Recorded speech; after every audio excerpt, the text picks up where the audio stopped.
Hello friends, मैं Vishal Singh BCom e learning में आपका स्वागत है।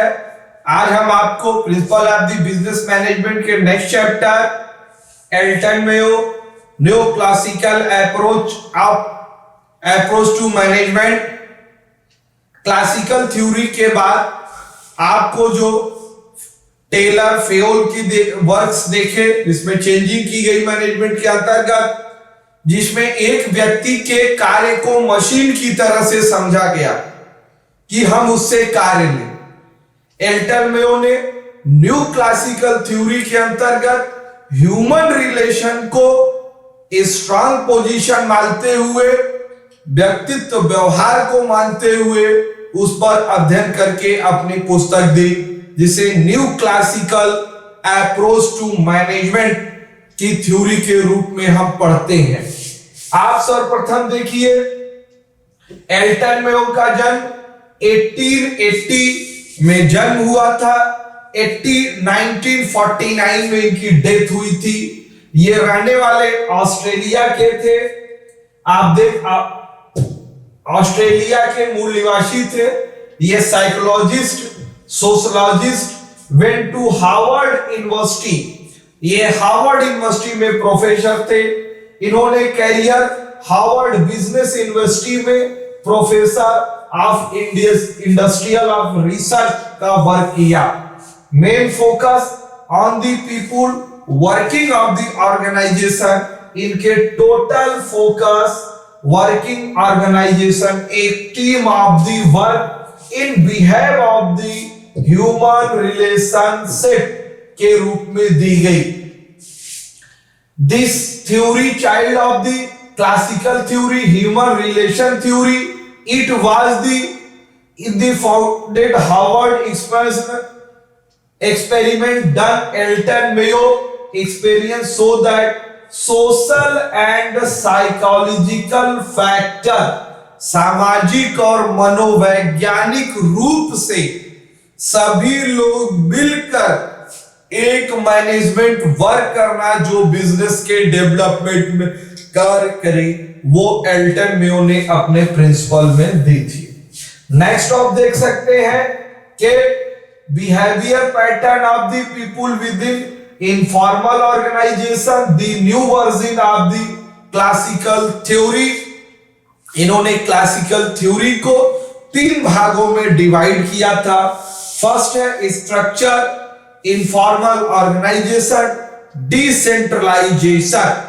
फर्स्ट हम आपको बताना चाहेंगे structure, non classical theory, flat structure and the tall structure of the classical theory advantage flat structure that better communication among the different authority. 2 authority को उन्होंने बताया, एक फ्लैट स्ट्रक्चर, एक टेल स्ट्रक्चर। फ्लैट स्ट्रक्चर के अंतर्गत इन्होंने पूर्ण रूप से यह स्पष्ट किया कि क्योंकि एक दूसरे के विभाग में कम्युनिकेशन बेटर क्वालिटी होती है, ये फ्लैट स्ट्रक्चर है जिसमें हमारा टॉप लेवल पे एक order, chief executive officer, sales manager और डिपार्टमेंट काम करता है, जिसको हम ऑर्डर 2 हम करते हैं टॉप लेवल से ऊपर से नीचे की तरफ आता है, और रिक्वेस्ट हमारा इस नीचे से ऊपर की तरफ आती है। एक स्टेप से दूसरी स्टेप पर कम्युनिकेशन हम आसानी से कर सकते हैं, बेटर कम्युनिकेशन वर्क आती है। इस प्रकार से हम स्ट्रक्चर का निर्माण करते हैं। नेक्स्ट है इनफॉर्मल ऑर्गेनाइजेशन, जो संगठन हो एक दूसरे की सूचना, formal communication, informal communication psychological, मनोवैज्ञानिक रूप से उनकी आवश्यकता के अनुसार संगठन के रूप में दी जानी चाहिए। नेक्स्ट है डिसेंट्रलाइजेशन। सेंट्रलाइजेशन वर्क ये होता है कि जैसे एक फैक्ट्री है, यहां पर इसके कई वर्क होते हैं, तो टोटल डिसीजन पावर लेने का कार्य आप सिर्फ एक टॉप बॉटम पे officers, CEO, general manager, GM जिसे कहते हैं, डायरेक्टर के पास होता है। ये सेंट्रलाइजेशन ऑफ दी वर्क है। लेकिन एंटन मेयो ने कहा नहीं, आप पूरे बिजनेस को डिपार्टमेंट वाइज डिवाइड करिए और उनको total responsibility and total authority आप प्रोवाइड करिए, पूरी जिम्मेदारी दीजिए वो डिपार्टमेंटल, वो प्रत्येक विभाग को आप उनके कार्य का टोटल पावर देंगे। जब पावर देंगे तभी उनसे आप जवाब सवाल कर सकते हैं। तो एल्टन मेयो ने कहा डिसेंट्रलाइजेशन एक ही व्यक्ति पर नहीं, डिपार्टमेंट वाइज अलग अलग विभागों में सभी लोगों से इसके विषय में पूछी जा सकती है। नेक्स्ट है suggestion of the new classical theory, people need to be bring this mean team work has to achieve proper functioning of the organisation. Team of the work, team of the work, group of the work. एक व्यक्ति अकेला कोई कार्य नहीं कर सकता, तो किसी भी बिजनेस के टारगेट को प्राप्त करने के लिए एक समूह का वर्क होना जरूरी है। नेक्स्ट सजेशन एल्टन मेयो का था somewhat achieve the teamwork motivational process is to helpful.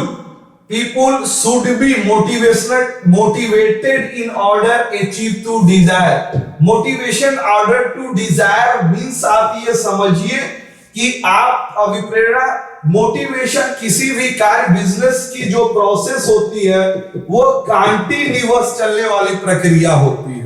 तो मोटिवेशनल एक बार करने से ब्रेकअप ना हो, ऐसा बनाया जाए कि बार बार उनका बिजनेस के प्रति इंटरेस्ट बना रहे।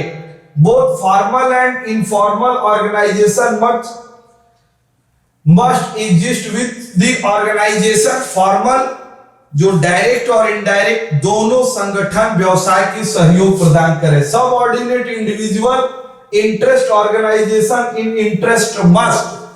सभी संगठनों का बिजनेस के प्रति रुचि हो और उनकी डेवलपमेंट करें। नेक्स्ट आप देख सकते हैं organisation is such system has many part and all communication with each other. एक दूसरे के बीच कम्युनिकेशन का संबंध हो। जैसे अगर ये हमारा एक टीम वर्क बना हुआ है, सपोज दैट देख सकते हैं, तो अगर हमारी ये सीईओ बैठता है, यहां पर आपका अकाउंट ऑफिसर है, वो सेल ऑफिसर से बात कर, ये तो एक दूसरे लेवल पे आपस में कम्युनिकेशन हो सके, ये सिस्टम हम डेवलप करते हैं।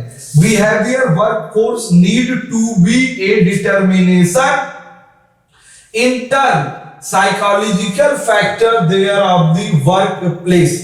वर्क प्लेस एक मनोवैज्ञानिक रूप से कार्य को डेवलप करने में सहयोग प्रदान करता है। आज आपने पूरी video new classical theory of approach to management Elton Mayo को आपने देखा, आपने पूरी वीडियो देखा, इसके लिए धन्यवाद। इन्होंने ह्यूमन नेचर एक दूसरे के साथ मिलकर के व्यवसाय को बेस्ट क्वालिटी बेस्ट वर्क देने का प्रयास किया। आप अपने इस चैनल को लाइक सब्सक्राइब एंड शेयर करिए कि ज्यादा से ज्यादा लोग प्रिंसिपल ऑफ मैनेजमेंट के विषय में जानकारी प्राप्त कर सके। Thank you.